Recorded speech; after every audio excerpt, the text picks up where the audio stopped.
Namaste student, I am Dr. Manu Singh from Jyoti Vidyapeeth Women University Jaipur, and in this session I will be dealing with the subject jurisprudence, and under this particular subject today I will be dealing with the topic sociological school. So first of all we will be looking for who are the main exponent jurists of this particular school.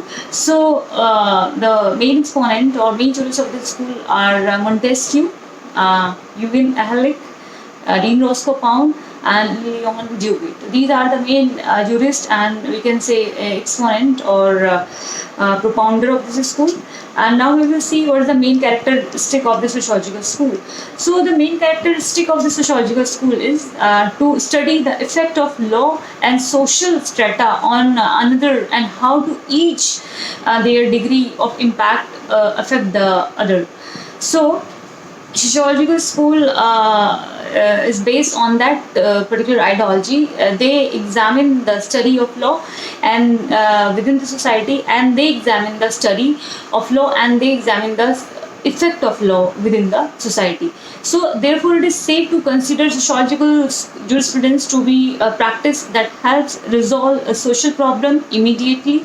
This process of resolving a dispute can be possible with their following approaches. The first, legal technique which promote social harmony. Second, extra legal approaches that ensure the balance of societal interests. So what are the main characteristics of this school? So now we will be examining one by one.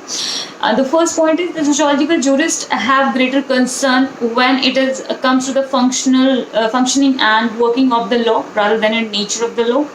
And the second, jurists often consider law as a body of authorities, or we can say authoritative guides that help decision making.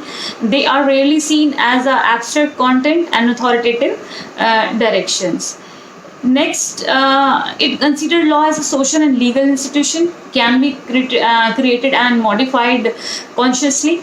It, in simple words, it sympathizes with both analytical method of legal practice and historical approach to the study of law.